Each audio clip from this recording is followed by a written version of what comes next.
անցյալ է Տերն այսօր, Ալելույա, նա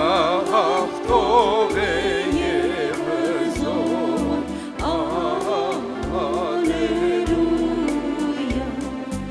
ինքն հիանալի, Ալելույա, մեզ կացուց միշտ կենդանի, Ալելույա, իր մահվան հիանալի, Ալելույա, մեզ կացուց միշտ կենդանի,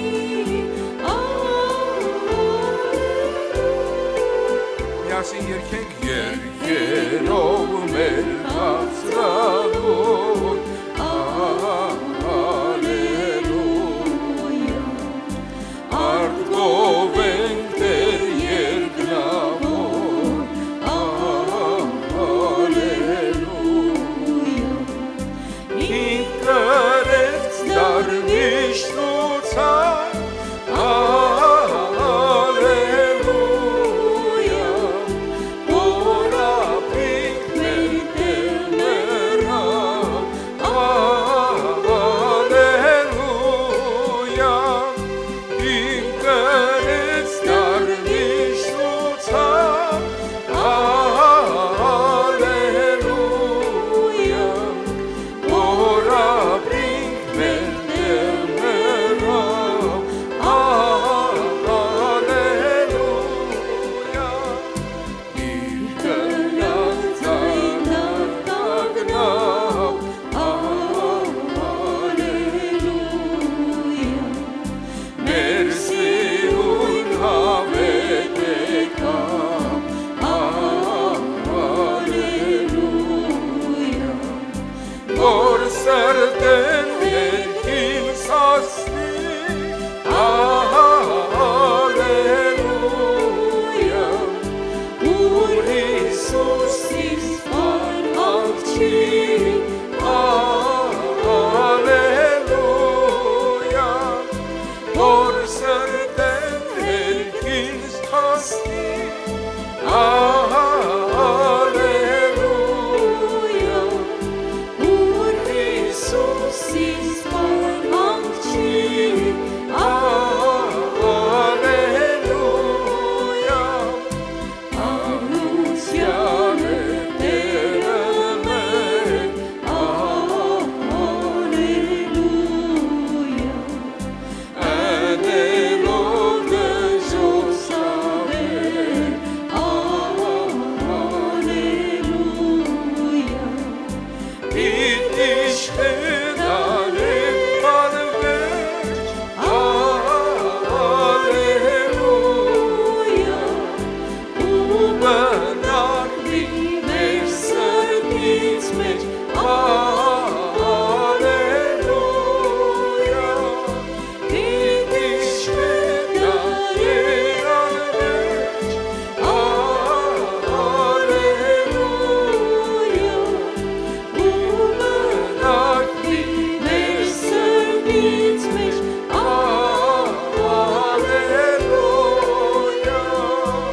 Կրկին շնորհակալ ենք երկնավոր Հայր,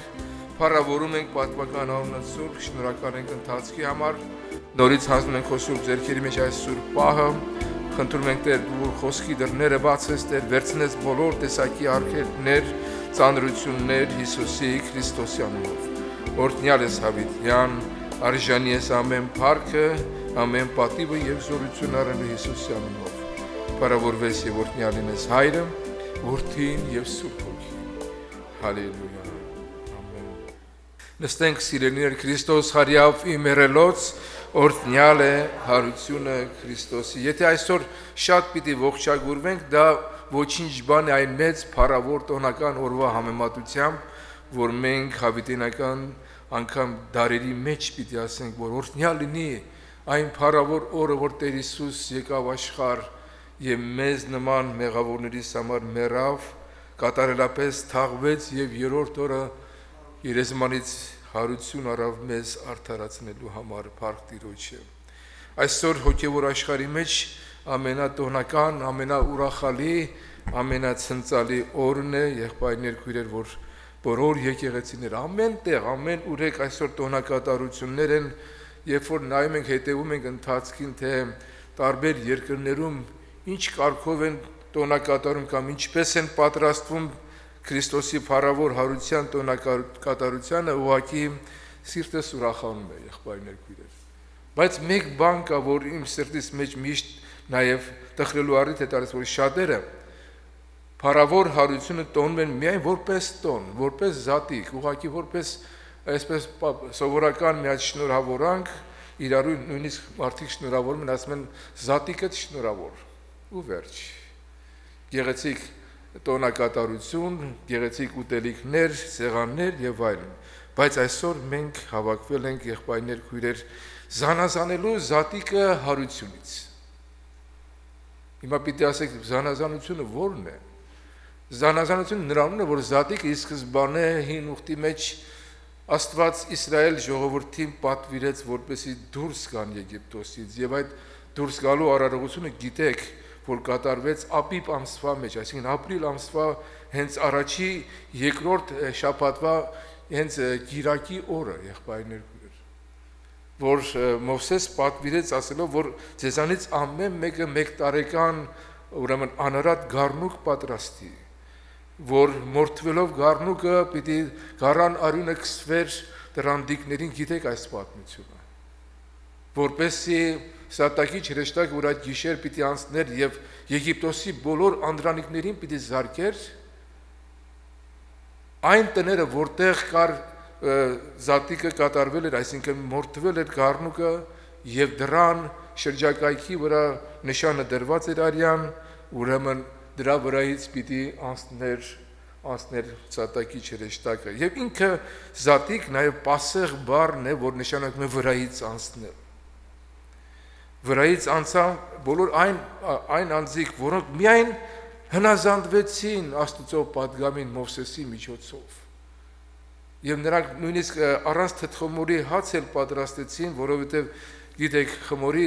թթխմորման ընթացքը ժամանակ պահանջող բան էր, ոտքի վրա ընդամենը։ Ժողովուրդը պատրաստ էր առավոտ կանուղ դուրս գալու Եգիպտոսից, որովհետև ամբողջ Եգիպտոսը իր անդրանիկների սուքով պիտի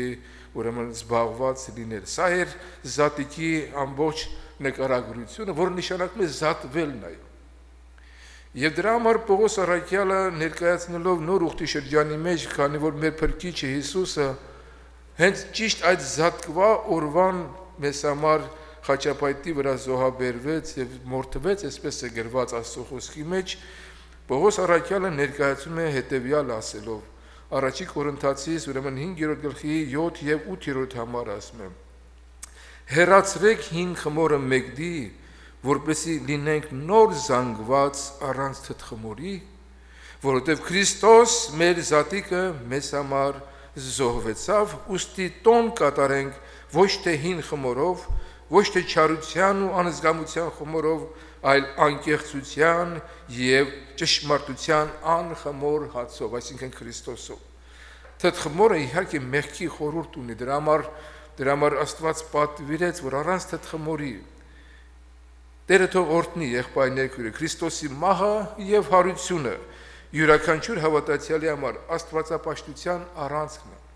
Ուրեմն զատիկը հասկացանք ինչ է, իսկ հարությունը Քրիստոսի փառավոր հարությունը, որ նա մեզ համար մորթվեց եւ ոչ միայն մորթվեց, հապա մեռելներից հարություն առավ եւ շատ շատերին երևաց։ Պողոս առաքյալը ասում է, որ հարություն առնելուց հետո նա 500-ից ավելի աշակերտների երևաց, որոնք մինչև հիմա ասում է իր ապրաշրջանի հետ համեմատ, ասում է ոմանք կենթանի են եւ կենթանի վկաներն են Քրիստոսի փառավոր հարությանը։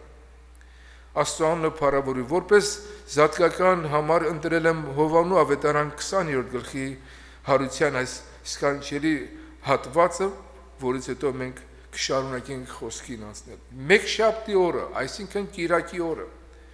Մարիամ Մագդաղենացին առավոտ դեռ չլուսացած գերեզմանը կգնա եւ կտեսնե, որ քարը գերեզմանի դռնից վերցված է։ Եվ անմիջապես կվազե կգնա Սիմոն Պետրոսին եւ մյուս աշակերտին, որ Հիսուսը կսիրեր եւ կասե նրանց. Տերը գերեզմանից վերցրեցին ու չգիտենք թե ուր դրին նրան։ Ուստի ելան Պետրոսը եւ մյուս աշակերտը ու դեպի գերեզմանը գնացին, երկուքն էլ մեկտեղ կվազեին եւ մյուս աշակերտը Պետրոսից ավելի շուտ վազելով, այսինքն Հովհաննեսը, նրանից առաջ գերեզման հասավ եւ ծռելով նայեց ու տեսավ, որ կտավներ այնտեղ կկենային, բայց ինքը ներս չմտավ։ Սիմոն Պետրոսն էլ հասավ ու նրա ետևից գար ու գերեզմանը մտավ եւ տեսավ կտավները, որոնք այնտեղ կկենային, ու վարշամակը, որ նրա գլխի վրա գլուխն էր, մյուս կտավների հետ չէր, հապա ծալված, մեկ կողմ դրված։ Այն ժամանակ ներս մտան մյուս աշակերտները եւ առաջ գերեզմանը, որ եկել էր, տեսավ ու հավատաց, որտեղ դեռ դրված չէին, գիտեին, թե պետք է որ նա մեռելներից հարություն առնե։ Հետո աշակերտները նորից իրենց տունը գնացին։ Բայց Մարիամը, տեսեք Մարիամի կերպարը որքան շոշափելի է։ Գերեզմանի դուրսը կանգնել էր եւ լաց էր լինում, ու երբ լաց էր լինում դեպի գերեզմանը ծռեց, նայեց, տեսավ երկու հրեշտակներ ճերմակ հանդերձներով նստել էին, ուր Հիսուսի մարմինն էր դրված, մեկը գլխի կողմը եւ մյուսը ոտքի կողմը։ Եվ նրանք ասացին իրեն. ով կին, ինչու ես լալիս,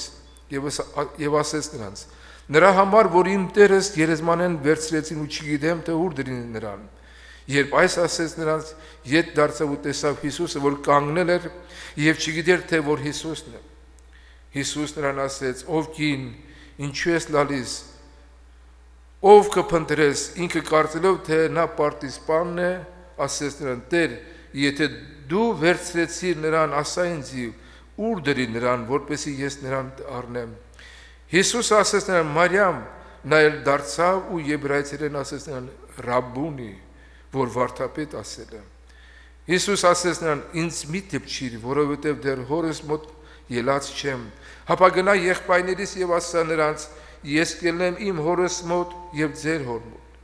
իմ Աստծուս մոտ եւ ձեր Աստծո մոտ։ Մարիամ Մագդաղինացին գնաց ու աշակերտներին պատմեց, թե ինքը Տերը տեսավ եւ թե նա այս բաները իրեն ասեց։ Ահա տեսնում ենք կենթանի հաղորդակցություն Մարիամ Մագդաղինացին, որի մասին մենք կարդում ենք, որից Տերը 7 դև էր հանել։ Այսպիսի մեկը, որ ազատագրվել էր իր այս մեծ, այսպես ասած, գերությունից, նա այլևս սովոր չէր նրան չտեսնելու։ Դատարկ գերեզմանը նրան չբավարարեց, անգամ աշակերտները, որ միտքը բերեցին, որ Տեր Հիսուս ասել էր, որ ինքը մեռելներից հարություն պիտի առնի, վերադարձան տուն, բայց Մարիամը չվերադարձավ, այլ մնաց գերեզմանի մոտ սպասելով, ակնկալելով, որ նրա մարմինը գոնե տեսնի, որովհետև նա աչքերով տեսել էր, թե ինչպես Հիսուսի մարմինը դրվեց այդ քարայրում գերեզմանում եւ քարը կնքվեց նրա վրա։ Եվ ահա գերեզմանը դատարկ է։ Նույն օրը շարունակության մեջ կարդում ենք Մեկշաբթի իրիկուն, այսինքն Կիրակի իրիկուն, աշակերտները հավաքված տեղից դռները փակ էին հրյաներից վախենալու համար։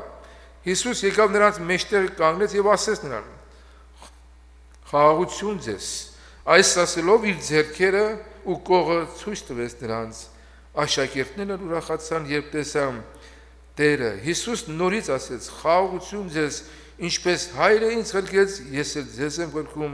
Այս ասելով նրանց վրա փչեց եւ ասեց նրանց. առեք Սուրբ Հոգին, ու որոնց մեղքերը որ թողեք, թողված լինի,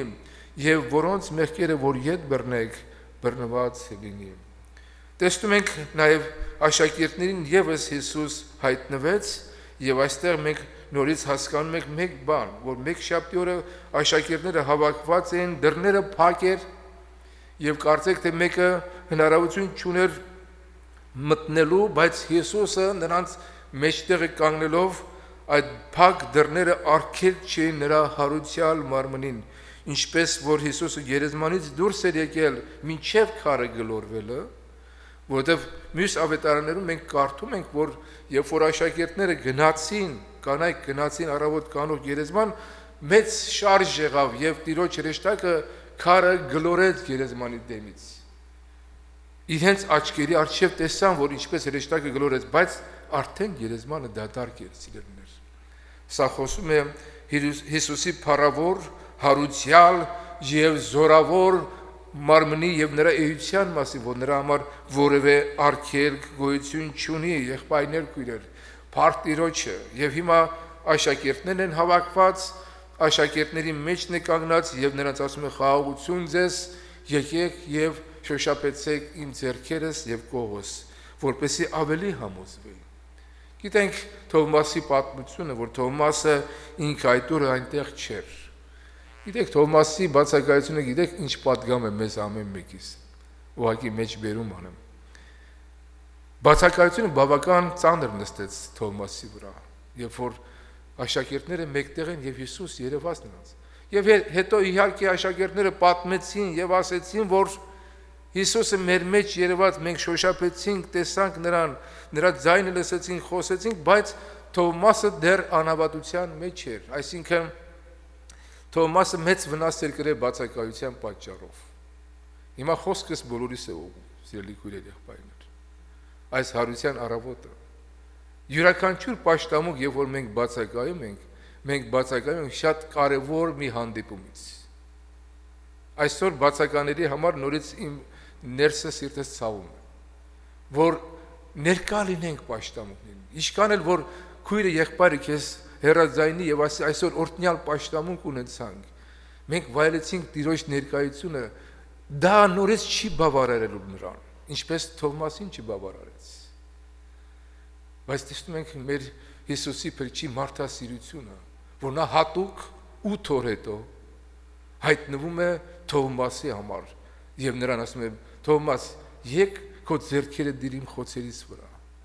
եւ տես, որ ես նա եմ, որ մեռա եւ հարություն արա, օրհնյալ լինի Տիրոջ անունը, եղբայրներ քույրեր։ Ուստի իմ հորդորս է, որ մեզ տրված այս հրաշալի հնարավորություն, այսօր առավոտյան գալիս ենք պայծառ օր է եւ ասում ինչ հրաշալի օր է, ինչ գեղեցիկ օր է, ինչ հրաշալի առիթ է տվել Աստված մեզ միասին Տիրոջ տան մեջ գտնվելու եւ Տիրոջ անունը փառավորելու, մանավանդ այս հարուցյալ փառավոր օրը, յուրաքանչյուր կիրակի հարության օր է, եղբայրներ քույրեր։ Սակայն այսօր որպես տարվա անդյուրատուկ օրը, այսպես ժամանակամիջոցի հետ, եթե նայենք Հիսուսի փառավոր հարության օրն է, որ ամբողջ աշխարհն է տոնում։ Սակայն կուզեմ հարց ուղղել մեզ ամեն մեկիս, ինչ կարևոր նշանակություն ունի հարությունը մեզ հավատացյալներից համար։ Մենք ասում ենք, որ աշխարհը այլ ուղղությամբ է գնում, այլ այսպես ոգևորությամբ է տոնակատարություն անում, բայց մեզ համար, որ այսօր հավաքվել ենք, որ մենք հավատացինք նրա անվանը, որ մենք հավատացինք նրա մեռելներից հարություն առնելու իրականությանը, որտեղ սրտով հավատացինք եւ բերանով դավանեցինք, որ Աստված նրան մեռելներից հարություն տվեց, որ նա Տերն է տերերի, եւ սա եղավ մեզ փրկության այն նախաշեմը, եղբայրներ քույրեր։ Եվ այսօր մենք նաեւ առիթ ունենք նորից միասին նայելու, թե ինչ կարևոր նշանակություն եւ իմաստ ունի մեզանից ամեն մեկի համար, եղբայրներ քույրեր, Հիսուսի փառավոր հարությունը։ Հարությունը հաստատում է, որ նա է Աստծո որդին։ Որովհետև Աստծո խոսքի մեջ մենք տարբեր տեղեր տեսնում ենք, որ շատերը մեռելներից հարություն առան,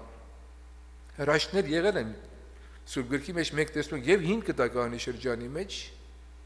ինչպես Եղիայի օրոք, եւ շատ ուրիշ դեպքեր, եւ անգամ 4 օրվա մեռելը Ղազարոսին, որ հարություն տրվեց, սրանք հարություններ էին, բայց նրանք նորից ինչ եղան, մահացան, նորից հողին փոխանցվեցին, բայց Հիսուսի փառավոր հարությունը խոսում է նրա մասին, որ նա այլևս նրա վրա մահը իշխանություն չունի։ Երբ որ Հովհաննես առաքյալը պատմոց ասված կղզում էր, եւ նա այդ փառավոր տեսիլքը տեսավ Հիսուսի փառավոր դեմքը, որ արևի պես փայլում էր, որ նրա վրա ոսկե գոտի կար, նրա մազերը ջերմակ բուրդի պես էին, եւ նրա ձայնը շատ ջրերի ձայնի պես էին, ոտքերը ոսկե պղնձի պես, նրա ոտքն կա մեռածի պես, եւ Հիսուս մոտենալով ձեռքը դրեց նրա վրա եւ ասեց հետեւյալը. մի վախեցիր, ես նա եմ, որ կենթանի եմ, որ մեռա եւ ահա կենթանի եմ հավիտյանս հավիտենից եւ ունեմ մահվան եւ դժոխքի բանալիները։ Ահա նա է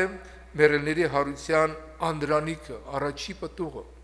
որ մեզ համար ճանապարհ է բացել Աստծո որդին, եղբայրներ, քույրեր, որ մենք էլ ունենք այդ նույն խոստումը նրա պես լինելու, նրա նմանություն ունենալու։ Մենք իհարկե այս անցնող շաբաթվա ընթացքը, եթե այսպես մտաբերենք, սկսեցինք ծաղկազարդով Հիսուսի փառավոր մուտքը Երուսաղեմ քաղաք իր խաչելությունից առաջ, այդ ժողովրդի մեծ աղաղակը, ընդունելությունը որպես թագավորներ, Իսրայելի թագավոր, որպես Դավթի որդի։ Մենք շաբաթվա ընթացքի մեջ նաև անցկացրեցինք նաև խաչելության այդ խորհուրդները, մեր սրտերը իհարկե տրտմությամբ լեցվեցին։ Մենք տեսանք նրա մեծ զոհաբերությունը, նրա մարդեղությունը, կատարյալ եւ կատարյալ աստվածությունը։ Եվ այս բոլորի մեջ կարծեք թե պարզ տեսարան է բացում մեր առջև, որ ինքը միայնակ մնաց։ Եվ կարծեք թե անօգնական գտնվեց։ Նույնիսկ կողքից ծաղրողներ գտնվեցին, որոնք ասում էին, թող եթե նա է Աստծո որդին, թող խաչից իջնե եւ մենք հավատանք իրեն։ Բայց նա ինքը նույն Աստծո որդին էր, որի վրա մահը իշխանություն չուներ, ինչպես քիչ առաջ խոսեցինք նրա մասին։ Տեսեք Հիսուսը ինչ է ասում իր համար։ Սա գրված է Հովանու 10:18 համարը։ Սրա համար իմ հայրս ինձ կսիրե, որովհետև ես իմ կյանքս կդնեմ, որպեսզի նորից առնեմ այն։ Մեկը չի կարող այն ինձանից առնել, հապա ես կդնեմ այն ինքս ինձանից, իշխանություն ունեմ այն դնելու, իր կյանքը դնելու եւ իշխանություն եմ այն նորից առնելու, այս պատվերը իմ հորից ես առա։ Եթե մենք մտածում ենք, որ ընդամենը հռոմեական զինվորներն էին, որ Հիսուսին խաչեցին եւ նրա մահվան մատնեցին, իրականության մեջ այդպես չէ։ Հիսուս ինքը իր անձը դրեց, իշխանություն ունենալով այն դրեց եւ այն նորից ետ վերցնելու իշխանություն ունի։ Այսինքն նա հոժարությամբ գնաց կատարելապես մահվան, եղբայրներ, այլապես մենք պարզ գիտենք, որ Աստված երբեք չի մահում։ Ուղղակի Հիսուս մարդը, կատարյալ մարդը, որ մեր փոխարեն աշխարհի մեղքը վերցրեց իր վրա, նա հոժարեց մեզ համար մեռնել որպես մեղքի վարձք, որտեղ մեղքի վարձքը ինչ է, մահ է, եղբայրներ, քույրեր։ Ահա թե Պողոս առաքյալը Հռոմեացիս հենց երկրորդ գլխի մեջ ինչ է խոսում դրա մասին։ Հռոմեացիների երկրորդ գլխի ներողություն, առաջի գլխի երկրորդ համարից ասում է, որ առաջվանից իր մարգարեների ձեռքով սուրբ գրքով խոստացավ իր որդին մեր Տեր Հիսուս Քրիստոսի վրայով, որ մարմնի կողմանից Դավթի սերունդից եղավ, որ սրբության հոգու կողմանից Աստծո որդի հայտնվեց, զորությամբ մեռելներից հարություն առնելու։ Ուրեմն մեռելների հարությունը, Քրիստոսի հարությունը հաստատում է, որ նա է ճշմարտապես Աստծո որդին։ Այս բոլորը իրար հետ կապված են, եղբայրներ, այսօր եթե աշխարհի մեջ մարդիկ այդ հավատքը չունեն, որ Քրիստոս Աստծո որդին է, ոմանք համարում են, որ նա մարգարեներից մեկն է,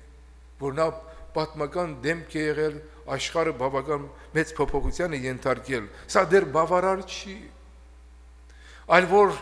մարդը պիտի հավատք ունենա, որ այդ նույն Քրիստոսը, այդ նույն Աստծո որդին Հիսուսը նաև մեռելներից երրորդ օրը հարություն առել, որպես Աստծո որդի։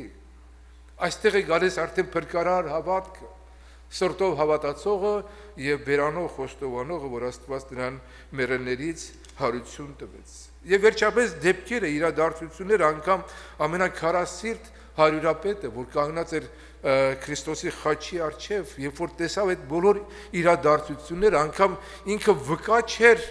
հարությանը, ընդամենը տեսավ, թե Հիսուսը ինչպես իր գլուխը ծռելով հոգին ավանդեց, ասելով հայր, քո ձեռքն եմ ավանդում իմ հոգիս, եւ մեծ երկրաշարժ եղավ այդ վայրում, նա խոստովանեց եւ ասաց, որ իրավացի, որ նա Աստծո որդին է։ Իրավացի։ Այսինքն բոլոր փաստերը տանում են նրան, որ Հիսուսի փառավոր հարությունը հաստատող այն փառավոր նշանն է, իրականությունն է, իրադարձությունն է, որ ինքը ճշմարտապես Աստծո որդին է եւ ուրիշ ոչ մեկ։ Եվ այստեղ բերել համեմատություններ շատ այլ կրոնների առաջնորդների, ինչպես Մուհամեդը, ինչպես ասենք հինդուիզմի մեջ եղած առաջնորդներ եւ այլն, որևէ ընդհանուր եզր չկա։ Երբեմն այսպես մարդիկ այսպես միամտորեն ասում են, դե բոլոր կրոններն նույնն են, բոլորն էլ կարծեք թե նույն բանն են կարոզում եւ այդպես չի իրականության մեջ, եղբայրներ քույրեր։ Աստվածապաշտությունը ունի իր աստվածային իրավացիությունը, որ միայն Աստծո որդին կարող էր գալ աշխարհ, մեռնել եւ փառավորապես հարություն առնել եւ փրկություն ապահովել ողջ մարդկության համար։ Այդպես շատ առաջնորդներ Սուտ Քրիստոսներ հայտնվել են ժամանակին դարերի ընթացքի մեջ եւ փորձել են ինչ-որ այսպես մարդկանց ուշադրությունը գրավել իրենց։ Բայց մի խելամիտ աստվածաբան ասել է, որպեսզի դու դինես Քրիստոս, որպեսզի մարդիկ քեզ ճանաչեն որպես Քրիստոս, քեզ կարևոր մի բան է պետք, որ դու նախ մարմին հագնես, որ հիմա ունես, անարատ ապրես, առանց մեղքի լինես, խաչի մահով մեռնես, թաղվես եւ երրորդ օրը մեռելներից հարություն առնես։ Եթե դա դու կարող ես, ուրեմն դու կարող ես դինել Քրիստոս։ Բայց նա միակն է, եղբայրներ ու մորթված գառնուկը, որ ասում է, չգտնվեց երկնքի մեջ ոչ երկրի տակ մեկը, որ կարող լիներ այդ 7 կնիքներով կնքված գիրքը բացելու։ Թող Աստծո անունը փառավորվի։ Քրիստոսի հարությունը հաստատում է նրա փրկագործական մահը։ Որքան էլ որ Հիսուսը երկրի վրա հրաշքներ կատարեր կամ շատ ուրիշ մեծ գործեր կատարեր, որքան էլ որ զոհը կատարյալ լիներ,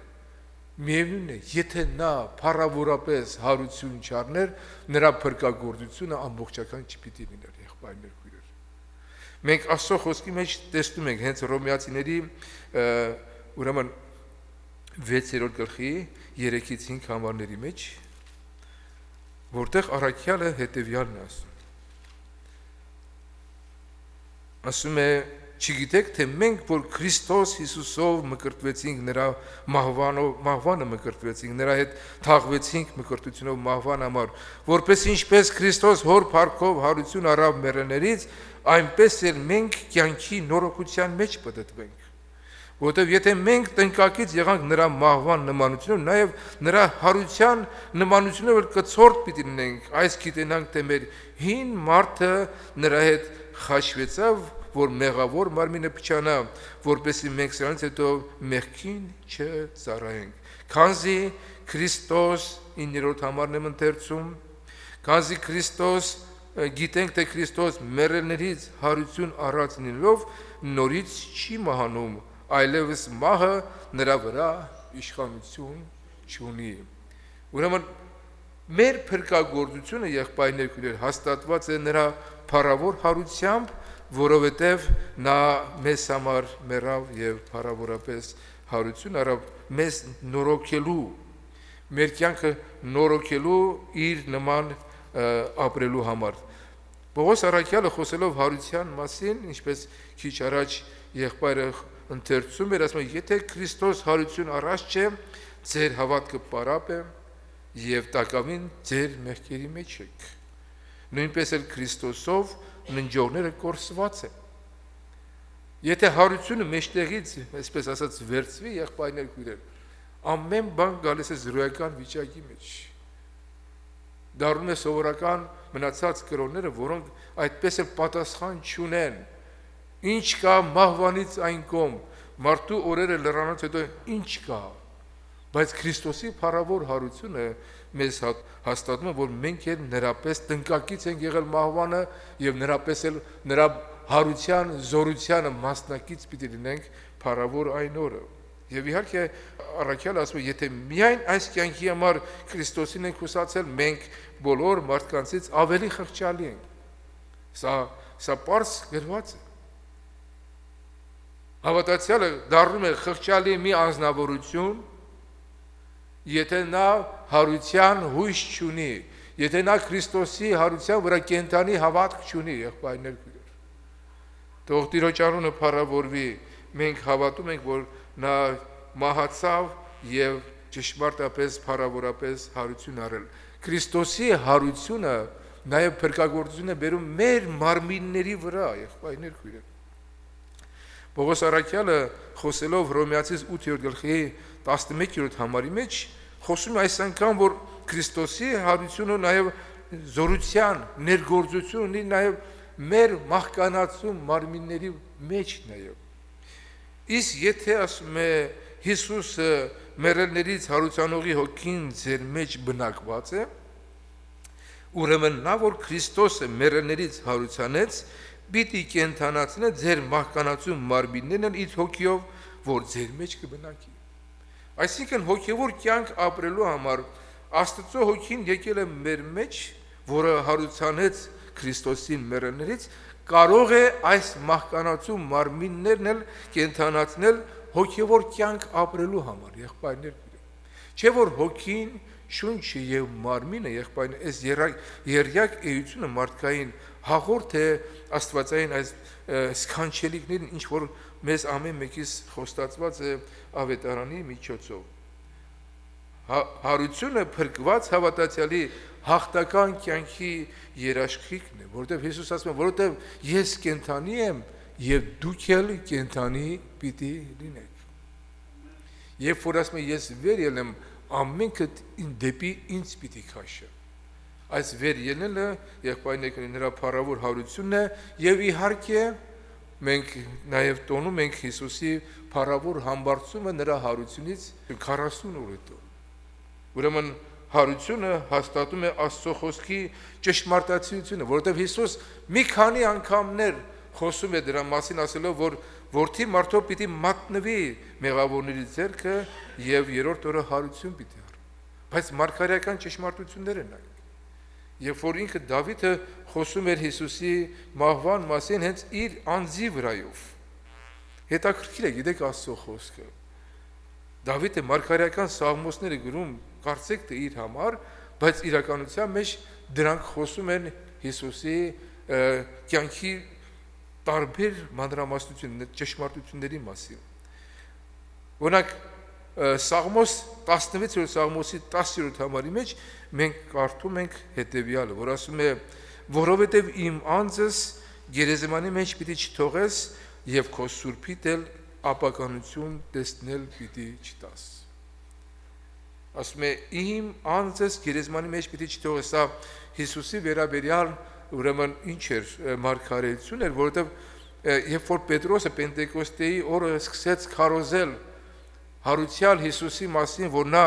նույն այն Քրիստոսն է, որ մեռելներից հարություն է արել, եւ ահա Աստծո Սուրբ Հոգին է ուղարկել մարդկանց մեջ, որ հիմա դուք տեսնում եք եւ լսում եք, նա ասում է այս մարգարեական խոսքերը հաստատում է նաեւ Գործք առաքելոց հենց երկրորդ գլխի մեջ, եղբայրներ քույրեր, Գործք առաքելոց երկրորդ գլխի 30-32-րդ համարներ, արդ որովհետեւ նա մարգարե էր, այսինքն Դավիթը, եւ գիտեր թե Աստված հաստատ երթում արեց, թե իր երիկամունքների պտուղից մարմնի կողմանե Քրիստոսը պիտի հարուցանե ու իր աթոռը նստի, ինքը կանխատեսությամբ խոսեց Քրիստոսի հարության համար եւ թե նրա անձը գերեզման պիտի չթողես ու նրա մարմինը ապականություն չտեսավ։ Աստված այս Հիսուսը հարուցանեց, որ մենք ամենքս վկա ենք։ Ուրեմն նորից եղբայրներ քույրեր, մենք խոսում ենք, որ հարությունը հաստատում է Աստծո խոսքի ճշմարտացիությունը։ Այսինքն կանխավ ինչ որ Հիսուս ասել էր իր համար, որ ինքը մեռելներից հարություն պիտի առնի, այդ խոսքը իրականացվեց, կատարվեց։ Թեև քահանապետները շատ փորձեր արեցին գերեզմանը պահակներով շրջապատելու, մտածելով, որ աշակերտները կարող են գերեզմանից Հիսուսի մարմինը գողանալ եւ սուտ լուրեր տարածել, որ նա մեռելներից հարություն արել եւ ասում է վերջի մոլորությունը առաջի մոլորությունից ավելի պիտի լիներ։ Բայց մենք տեսնում ենք, որ Հիսուսի խոսքը կատարվեց, նույն զինվորները մեռածի պես եղան, նրանք չկարողացան դեմ առնել կյանքի, այն կյանքի, որը հաղթում է մահվանը, հալելույա։ Եղբայրներ, քույրեր, այս առավոտ ես հերթական ընթերցանություն եի կարդում վերջին օրերի նեղությունների մասին, որ այս բաները պիտի կատարվեն։ Երկրի վրա մահտարաժամներ, պատերազմներ, ազգազգի վրա ելներ, սովեր եւ այլն, այս բոլորը պիտի կատարվեն։ Ու ակամայից այս խոսքը միտքս եկավ։ Ասում եմ, ինչպես որ Հիսուսը իր մահվանից առաջ խոսում էր իր հարության մասին եւ դրանք կատարվեցին, նույն ձևով էլ այս խոսքերը պիտի կատարվեն։ Այս գալիք իրադարձությունները պիտի կատարվեն, մենք հավատանք թե չհավատանք, մենք վստահենք թե չվստահենք, ինչ անենք, վստահենք Աստծո խոսքին պատրաստ լինենք թե ուղղակի կողքով անցնենք, եղբայրներ, քույրեր։ Իհարկե Տիրոջ փառավոր օրը պիտի լինի, նա փառավորապես իր հրեշտակներով պիտի հայտնվի։ Այսօր ժամանակակից բոլոր միջոցները ձեռք է առնվում, որպեսզի մարդկանց միտքը ուշադրությունը ուրիշ ուղղությամբ մղվի, թե իբր թե այդպիսի բան գոյություն չունի։ Գործընկերներ ունեմ, որոնք այսպես իրենք իրար մեջ խոսակցելով փորձում են համոզել, թերևս ձեր ականջներին հասած կլինի ուղղակի ապահովության համար ձեզել եմ ասում։ Շատ լուրեր կտարածվեն, շատ այդպես գիտական թեզեր մեջտեղ կգա, որ եթե նույնիսկ աշխարհը գնում է վախճանաբանության, գիտեք աշխարհն էլ ասում որ վախճանի է գնում։ Ասում է դա հերթական քաղաքակրթությունն է, որ գնում է կործանման եւ վերջ։ Ինչ Քրիստոսի գալուստի մասին է խոսքը։ Չէ որ 4-5 քաղաքակրթություն եկել, անցել եւ գնացել է։ Գիտեք այդպիսի բաներ են ասում։ Ինչ որ հայտնագործություններ են անում, ինչ որ հին բաներ են գտնում հողի տակից եւ այլ, ասում են, տեսեք, էսի մեր քաղաքակրթությանը չի վերաբերվում։ Մեզանից առաջ մարդիկ են ապրել, երկիրը կործանվել է նոր։ Տեսեք ինչ ահավոր մոլորություն է, բայց մենք օրհնյալ լինի Աստծո խոսքը ավետարանը ճշմարիտ է հավերժ, որ Տեր ասում է, որ իմ գալուստս պիտի լինի այս նշաններով եւ նոր երկինք ու նոր երկինք է սպասվում։ Իմ խոսքս մեկ էր այդ վիճաբանության, ասի այո, մեծ փոփոխություն է սպասում երկրի վրա եւ այդ մեծ փոփոխությունը Քրիստոսի փառավոր գալուստն է։ Ամեն։ Թող Աստծո անունը փառավորվի, եղբայրներ, քույրեր։ Ղուկաս ավետարանի մեջ մենք նայում ենք աշակերտները, որոնք տարակուսած էին, Էմավուսի աշակերտների այս միջադեպը ինձ համար շատ խորը ազդեցություն է թողել, մենք հաղորդության ժամանակ այդ սրան պիտի անդրադառնանք, 24-րդ գլխի, ուրեմն 26 համարն եմ ընթերցում, նախ երկու ճամփորդներին Հիսուս ասում է, չէ որ Քրիստոս պետք էր այս չարչարանքները կրել եւ իր փառքը մտներ։ Այսինքն նա նախապես խոսել էր դրա մասին, որ մարգարեների միջոցով խոսվել է եւ այլն։ Եվ 44-46-րդ համարների մեջ այս անգամ աշակերտների ընդհանուր ներկայությամբ է խոսում սրա մասին։ Ասելով որ եւ ասես նրանց, սրանք են այն խոսքերը, որոնք ես ձեզ խոսեցի, երբ դեռ ձեզ հետ էի, թե պետք էր որ կատարվեն այն ամենը, որոնք Մովսեսի օրենքի ու մարգարեների մեջ եւ Սաղմոսների մեջ ինձի համար գրված են, որ նա պիտի մեռներ եւ փառավորապես հարություն առներ հոր Աստծո փառքը պիտի մտներ։ Այսինքն գիտեք օրերի տարբերություններ ընդհանրեն այն ժամանակ։ Երբ որ Հիսուս խոսում էր իր մահվան եւ հարության մասին, խոսում էր այնպեսի դիպուկ պահին, երբ որ աշակերտների մեջ ոգևորություն կար։ Օրինակ Պետրոսը դավանել էր եւ ասել էր, որ դու ես Քրիստոս Աստծո կենթանի որդին, որ աշխարհ պիտի գայիր։ Եվ Հիսուսը գովերքեց, ասեց Երանի քեզ Պետրոս, Սիմոն Հովնանի որդի, որովհետեւ այս բանը մարմինն ու արյունը քեզ չի հայտնել, հապա իմ հորս հոգի։ Պետրոսը ոգևորված է։ Թե միջ այդ ասում է դիետես գնաս սատանա, որովհետեւ դու Աստծո բաները չես մտածում։ Բայց ասած այս բոլորը որ լսում եք, որ ես եմ կենթանի Աստծո որդին Քրիստոս, որ աշխարհ պիտի գա, պիտի ժամանակ կա, որ որդին մարդը պիտի մատնվի մեղավորների եւ հեթանոսների ձեռքը։ Մեկ ուրիշ տեղ հրաշքներ են կատարվում։ Այս բաները ասում է, տեսնում եք Հիսուս ասում էր անմիջապես դրանից հետո ժամանակ պիտի գա, որ ամենքը պիտի թողնեք ինձ եւ որդի մարդը պիտի մատնվի մահվան եւ երրորդ օրը մեռելներից հարություն պիտի առնի։ Այլակերպության լերից վար իջնելուց Հիսուս ասում էր, որ այս բանը որևիցե մեկին մի պատմեք, մինչև որ որդի մարդո մեռելներից հարություն առնի։ Եվ աշակերտները իրար հարց են տալիս. մեռելներից հարություն առնելը ինչ է։ Տեղյակ չեն դրանից։ Եվ ահա օրերի տարբերությամբ Հիսուս հայտնված է, իր վերքերն է ցույց տալիս, այսինքն նորից մենք հասկանում ենք, որ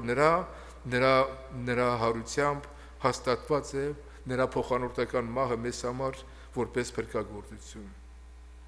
Եղբայրներ, Քրիստոսի հարությամբ միայն եղավ Սուրբ Հոգու հեղում, նա հարություն առավ եւ Սուրբ Հոգին ուղարկեց աշխարհ երկիր մոլորակի վրա եւ որպես եկեղեցի։ Մենք ամենքս դրա կենթանի վկաներն ենք, եղբայրներ, Հովանու ավետարան 27:22 համարի մեջ, որ քիչ առաջ ես դա ընթերցեցի, ասում էր փչեց նրանց վրա, այս ասելով նրանց վրա փչեց եւ ասեց նրանց առեք Սուրբ Հոգին։ Սա այն վերստին ծննդյան փորձառությունն էր, որ հետո պիտի հաստատվեր նաեւ Պենտեկոստեի օրը Սուրբ Հոգին հեղելով աշակերտների վրա։ Ուրեմն սա փաստ էր։ Եվ Պետրոսը դրա համար համարձակությամբ ասում էր, որ այս ինչ որ տեսնում եք, որ աշակերտները կարծեք թե գինովցած են, ամեն մեկը տարբեր լեզուներով է, այդպես աղոտ բարձրացնում, ասում, փառավորում եւ սա Քրիստոսի փառավոր հարության արդյունքն է, որ նա հոր աջ կողմը նստելով վերը բարձրացավ եւ մարդկանց ինչ արեց պարգևներ բաշխեց, ում ինչպես որ ինքը ուզեցավ։ Ուրեմն Աստծո խոսքը մեզ հստակ խոսում է դրա մասին եւ դրա համար երբ որ Հիսուս խոսում էր իր խաչելության մասին, ասում էր ձեր սրտերը տրտմած են, բայց ասում է լավ է որ ես գնամ։ Եթե ես չգնամ, Սուրբ Հոգին ձեզի չի գա։ Աստծո որդին պարզ այն աստվածային ծրագիրը կատարելու յետևեր, թեև ժամանակակիցները չէին հասկանում, թե ինչ է կատարվում, թե ինչու էր Հիսուս աշակերտներին ասում գնացեք դիմացի գյուղը, երկու ավանակ պիտի գտնեք, բերեք այս բոլոր գործողությունները, հետո նոր աշակերտների միտքը բացվում է, որ սա ընդամենը Զաքարիա մարգարեության իրականացումն էր, որ ասում էր ով Սիոնի աղջիկ, ահա քո թագավորդ գալիս է քեզ իշու վրա հեծած։ Աշակերտները իրենք ակամայից մասնակից էին աստվածային ծրագրին, բայց այդ ժամանակահատվածում իրենք անգամ տեղյակ չէին, բայց մենք տեսնում ենք հետագայում հարությունից հետո ամեն բան եկավ իր տեղը։ Ուստի ասում է Աստծո ձեռքով, Պետրոսն է քարոզում, Աստծո ձեռքով բարձրանալով եւ Սուրբ Հոգու խոստումը հորից առնելով տարածեց սա, որ դուք հիմա տեսնում եք եւ անգամ լսում եք։ Սուրբ Հոգու մկրտությունը եղբայրներ, այն զորավոր փաստն է, հաստատող փաստն է, որ Աստծո որդին իրապես հարություն է առել եւ այսօր Սուրբ Հոգին երկիր մոլորակի վրա է։ Գրված է Աստծո խոսքի մեջ տարբեր համարներ, ես իհարկե թեմայից չեմ ուզում շեղվել, բայց պարզ գրված է, որ լեզուները դա միայն մեր համար չի, հապա նաեւ նրանց համար, ովքեր թերահավատ են, ովքեր անհավատ են։ Ընդհանրապես երկու խումբ գոյություն ունի Սուրբ Հոգու այսպես նշանի նկատմամբ վերաբերմունքի իմաստով։ Ոմանք խիստ գայթակղում են եւ ասում են սա ինչ բան է։ Եվ ոմանք էլ ուղղակի ապշահար են, հիացած են, թե սա ինչ փաստացի իրականություն է, որ այսօր Սուրբ Հոգին մարդկանց մեջ է բնակվում։ Սա խոսում է Հիսուսի փառավոր հարության իրականության մասին։ Իհարկե ես այս երկրորդ խմբի մեջ եմ ելնում, որ ուղղակի հիացել եմ, ուղղակի մեջս մեծ զարմանք եւ հավատի ավելի ամրապնդում է եղել, երբ որ ես առաջի անգամ լսել եմ, թե ինչպես եղբոր միջոցով Սուրբ Հոգին կարող է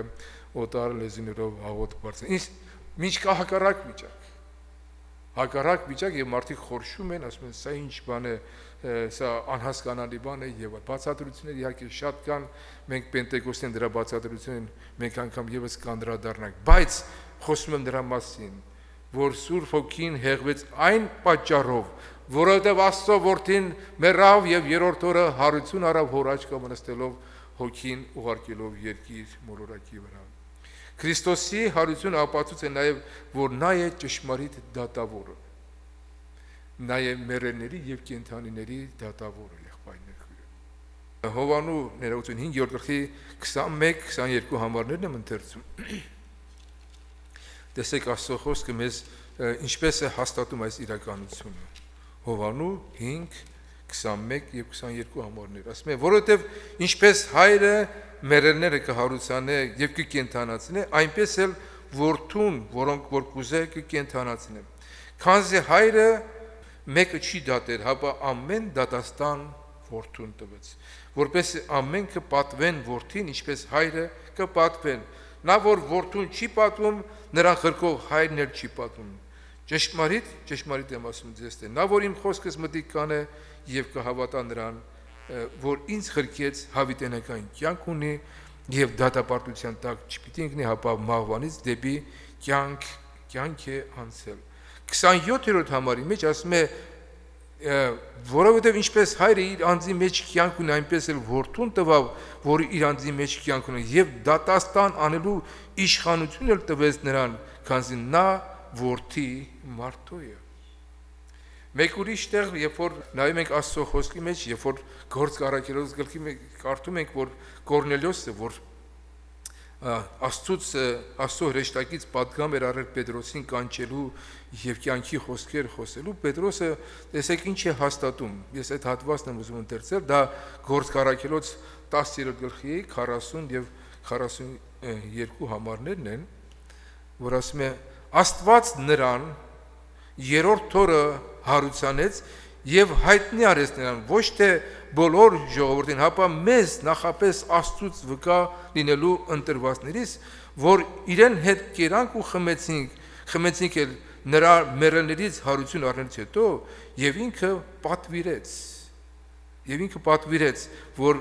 ժողովրդին քարոզենք եւ վկայություն տանք, թե նա է Աստծուց սահմանված կենդանիների ու մեռելների դատավորը։ Կենդանիների ու մեռելների դատավորը, այսինքն մենք հստակ տեսնում ենք, որ հարությունը նաև այն հաստատող փաստն է, որ Հիսուսն է կենդանիների, ողջերի եւ մեռածների, այսինքն Աստծո առջև մեռածները չկան,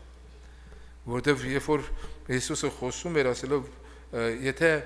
գրված է Մովսեսի ժամանակ, զրույցի ժամանակ, երբ որ Տերը խոսում էր Մովսեսին ասելով, ես եմ Աբրահամի, Իսահակի եւ Հակոբի Աստվածը։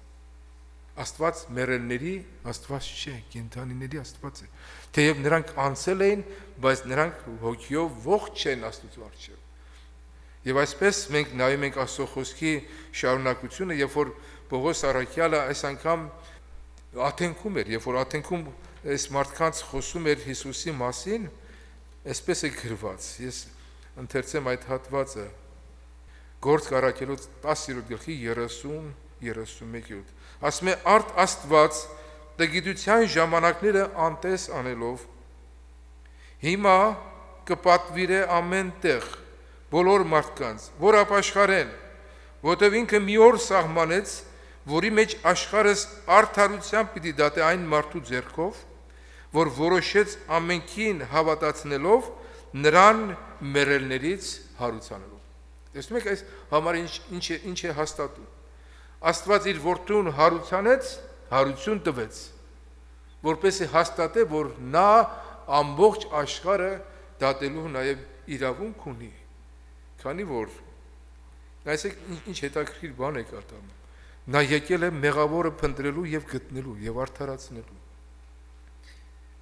Հավատացողը ունի դատաստանից ազատ վիճակ,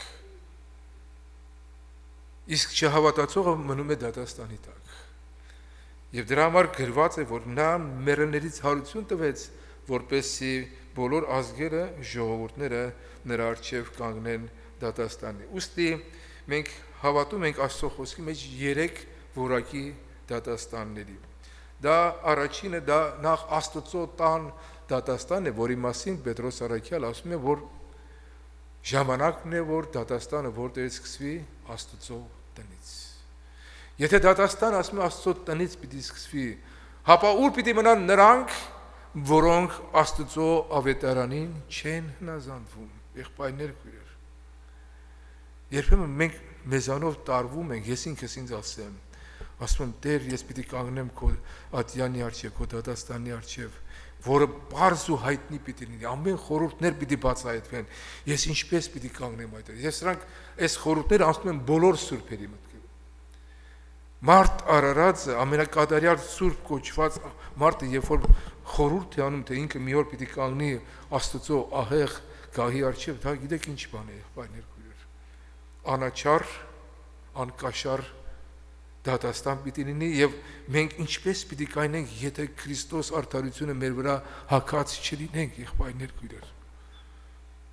Ահա դատաստանը որտեղից է սկսելու։ Հապա ասում են ինչ պիտի լինի մարդիկ, որոնք այսօր ուղղակի այսպես մերկ, այսպես ասեմ, արդարությունից մերկ վիճակով պատտում են եւ իրենց օրերն են անցկացնում եւ չգիտեն, որ մի օր պիտի կանգնեն Աստծո ահեղ դատաստանի առջև։ Երկրորդ դատաստանը դա ազգերի դատաստանը պիտի լինի։ Հազարամյայից առաջ 25-րդ գլխի, Մատթեոս 25-րդ գլխի այծերի եւ ոչխարների առակի մեջ, եթե ուշադրություն դարձրեք, ասում է այն ժամանակ ասում է դատավորը պիտի նստե աթոռին եւ ազգերը պիտի դատե։ Իհարկե Աստծո խոսքը շատ ունիվերսալ է։ Նա եւ անհատապես է վերաբերվում եւ ազգերի մասշտաբով է վերաբերվում։ Գրված է, ես այդ համարը ընթերցեմ, որպեսզի մեզ համար զանազանությունը հստակ լինի։ Եվ այն ժամանակ Մատթեոս 25:34 համարն եմ կարդում։ Որդի մարդու երբ որ իր փառքով գա ու բոլոր սուրբ հրեշտակները իրեն հետ, այն ժամանակ իր փառած աթոռը պիտի նստե եւ անոր առջև պիտի ժողվեն բոլոր ազգերը եւ նրանք իրարից պիտի զատե ինչպես մի հովիվ, ոչխարները այծերից կզատե, ոչխարները աջ կողմը պիտի կանգնեցնե եւ այծերը ձախ կողմը։ Եվ այն ժամանակ իր աջ կողմը կանգնողներին պիտի ասե. եկեք իմ հորս օրհնածներ եւ այլն։ Այսինքն ես պարզ ուզում եմ հիշեցնել, որ սա ազգերը պիտի դատե։ Իսկ եթե անհատապես պիտի վերցնենք որպես Աստծո ծառայություն անող մարդիկ, որ աղքատին ձեռք մեկնեցինք, հիվանդին այցելեցինք, սովյալին կերակրեցինք, դա նույնն է, ինչ որ դու Հիսուսին ես, սա օրհնյալին Աստված թող օրհնի։ Բայց ազգերը պիտի կանգնեն վերջին աշխով ճշմարիտ եւ արդար դատավորի առջև։ Այս ապրիլյան իրադարձությունների ժամանակ մեր հայոց եղերնու այս ծանր էջերի ժամանակ իմ միտքս միշտ սա է գալիս, որ կան Աստծո առջև ազգային մեղքեր, որոնք վերջին աշխով պիտի կանգնեն Աստծո առջև։ Մենք այդ դատաստանին ենք հուսացել, որ ազգերը իհարկե ճշմարտությամբ եւ արդարությամբ պիտի կանգնեն Քրիստոս արդար դատավորի առջև։ Այլապես ինչպես 1000 տարի խաղաղություն պիտի լինի երկիր մոլորակի վրա, եղբայրներ քույրեր։ Երբ որ այսօր ազգերը իրար են ուտում, պետությունները իրար են ուտում, արդար դատավորը պիտի հայտնվի, մեղքը պիտի կապվի, սատանան պիտի կապվի եւ արդար դատաստանը պիտի անցնեն բոլոր ազգերը։ Եվ վերջապես վերջի դատաստանը դա բոլոր մեռելների դատաստանն է, որ մենք կարդում ենք Հայտնության 20-րդ գլխի մեջ, որ ջերմակ աթոռի առջև պիտի կանգնեն բոլոր մեռելները, մեծ եւ փոքր մեռելները։ Եվ գրքերը պիտի բացվեն, որոնց անունները ասում են կենաց գրքի մեջ գրված լինի, նրանք հավիտենական դատաստանի պիտի գնան։ Թող Աստված օգնի մեզ ամեն մեկիս, եղբայրներ քույրեր։ Եվ վերջացնելով հարության այս կարևոր նաև պատգամ մեզ ամեն մեկիս Քրիստոսի հարությամբ ապահոված է մեր գալիք ժառանգությունը, եղբայրներ քույրեր։ Հիշում եք Հիսուս ինչ ասեց։ Հովանու 14 առաջի 3 համարները, Հովանու 14։ Ասում է ձեր սրտերը չխռովի, Աստծո հավատացեք, ինձ էլ հավատացեք։ Իմ հորստունը շատ բնակարաններ կա, ապա թե ոչ, ես ձեզ պիտի ասեի, հիմա գնում եմ ու ձեզ տեղ պատրաստեմ։ Եվ եթե գնամ ու ձեզ տեղ պատրաստեմ, նորից պիտի գամ ու ձեզ մոտս առնեմ, որպեսզի ուր որ ես եմ, դուք էլ այնտեղ լինեք, ուր որ ես կգնամ, գիտեք եւ ճամփան էլ գիտեք։ Ուրեմն հարությամբ ապահովված է մեր գալիք ժառանգությունը, որի մասին Պետրոս առաքյալը ասում է, դուք պահված եք այդ անեղծ ժառանգության համար, անթարամ ժառանգության համար, ինչով Աստծո զորությամբ։ Աստված ամեն մեկիս համար ժառանգություն է պատրաստել, նախ առաջինը եւ երկրորդը մեզ որպես ժառանգակիցներ իր ժառանգության այս երկրի վրա իր զորությամբ պահում է այդ օրվան, որպեսզի մենք հասնենք այդ փառավոր այդ ժառանգությանը, որ Տերը պատրաստել է մեզանից ամեն մեկի համար, ոմանց կենաց պսակներ, ոմանց տարբեր վարձքեր, որովհետև Աստծո խոսքը ասում է, ահա ես գալիս եմ եւ իմ վարձքս ինձ հետ է ամեն մեկին իր գործերի համեմատ հատուցելու։ Տիրոջ անունը փառավորվի։ Եվ վերջապես Քրիստոսի կենթանի հարությամբ նաև ապահովված է մեր հոգևոր կենթանարար վիճակը, ինչպես քիչ առաջ խոսեցինք դրա մասին։ Պողոս առաքյալը այլապես պատահական չէր ասում է Քրիստոսի հետ խաչի ելա եւ այլևս կենթանի եմ ոչ թե ես, հապա Քրիստոս, որ իմ մեջս կապրի։ Տիրոջ անունը փառավորվի։ Այսօր ինչպես սովորություն ենք տարիներ շարունակ հարության այս փառավոր պաշտամունքը ամբողջացնել նաև սուրբ հաղորդությամբ։ Եղբայրներ, քույրեր, մենք Տերը օրհնի ամեն անգամ, երբ որ առիթ ունենք Տիրոջ սեղանի մոտենալու, ամեն մեկից հորդորում ենք, որ երկյուղացությամբ մեր անձերը խոնարհեցնելով մոտենանք սուրբ սեղանի նրա մարմնի իմաստը որոշելու, որ նա թեև մեռավ, բայց փառավորապես հարություն առավ։ Եվ Էմավուսյան այս դեպքի իրադարձությունը հետ ուսում այս պահը բոլորիս աչքերի առջև բացել, որ տարիներ առաջ ուղղակի ինձ համար նորից դա հայտնություն էր, որ երբ որ Հիսուսը ուզում էր շարունակել իր ճանապարհը, մենք կարդում ենք այդ հատվածը, ուրեմն 24 գլխի Ղուկաս 24 30-31 համարների մեջ ասում է, երբ ասում է մոտեցան այն գյուղին, ուր կգնային, ինքն էլ ցույց տվեց, թե որպես թե մի հերուտեղ պիտի գնա, բայց ստիպեցին ու ասին, մեր մոտ մնա, որովհետև իրիկունը մոտ է եւ օրը իջած է, եւ մտավ նրանց հետ։ Ինչ օրհնյալ պահ է, ամբողջ ճանապարհին Հիսուսի հետ զրուցել են, փառավորապես բացատրություն է եղել Հիսուսի հարության մարգարեական ճշմարտությունների մասին, եւ հիմա Հիսուսը նրանց տուն է մտնում։ Երբ նրանց հետ սեղան նստեց, հացը առավ, օրհնեց եւ կտրելով տվեց նրանց։ Ուշադրություն դարձրեք, եւ այն ժամանակ նրանց աչքերը բացվեցին եւ նրան ճանաչեցին իրեն նրանից եւ ասում է ինքը նրանցից աներևույթ եղավ եւ իրարու կասեին աշակերտները, չէ որ մեր սրտերը մեր ներսեդին կբորբոքեին, երբ ինքը մեզ հետ կխոսեր ճամփան եւ գրքերը կմեկներ։ Ես հավատում եմ, որ յուրաքանչյուր հաղորդության ժամանակ, երբ որ հացն է կտրվում, այն ժամանակ մեծ հայտնության առջև ենք կանգնում մենք ամեն մեկս, որ նա է Աստծո որդին, որ եկավ մեզ համար մեռավ եւ հարություն առավ եւ իր մարմինը, իր անձը տվեց մեզ համար, որպեսզի նրան հավատացողը չկորսվի, այլ հավիտենական կյանք ունենա։ Հովանու 6-րդ գլխի 2 հատված ընթերցենք եւ որից հետո կանգնենք երկեցողության։ Եվ Հիսուս ասեց նրանց. Ես եմ կենթանի հացը, նա որ ինձ է գալիս, երբեք պիտի չանոթենա, եւ նա որ ինձ կհավատա, պիտի չծարավի։ Բայց ես ձեզ ասեցի ու դուք տեսաք եւ ու չեք հավատար։ Այն ամենը որ հայրը ինձի կտա, ինձ պիտի գա, եւ նա որ ինձի կգա, բնավ դուրս պիտի չանեմ, որտեւ ես երկնքից իջա ոչ թե իմ կամքս անելու, հապա նրա կամքը, որ ինձ խրկեց։ Եվ ինձ խրկող հոր կամքը այս է, որ այն ամենը որ ինքը ինձ տվեց չկորցնեմ, հապա նրան հարություն առնել տամ վերջին օրը։ Քանզի ինձ խրկողի կամքը այս է, որ այն ամենը որոնք կտեսնեն որդուն եւ կհավատան նրան, հավիտենական կյանք ունենան, եւ ես էլ նրանց հարություն առնել տամ վերջին օրը։ Ահա ինչու ենք մենք նաեւ հարության այս պաշտամունքին հաղորդությամբ ամբողջացնում պաշտամունքը, որովհետեւ մեկ անգամ եւս Տիրոջ սեղանին մոտենալով մենք հասկանում ենք, որ նրա մարմնին եւ արյան մոտենալով, հավատալով նրա փառավոր մեծ զոհաբերության, նրա փառավոր մահվան եւ հարության, նաեւ մեզ ամեն մեկից խոստում է տրված, որ վերջին օրը հարություն առնել պիտի տա բոլոր նրանց, ովքեր նրան հաղորդակից եղան, նրա կենթանի կյանքը ապրեցին այս երկրում։ Երբ հնչե մեծ փող վերջին արձագանքեն երկիրը, երբ կյանքից ռոպեկ ժամեր աստծարի, երբ ծագե մեծ արշալուց Ես սուրբ համայնի մի խմբին, այն ժամ ես պիտի անամ այն սուրբ խմբին,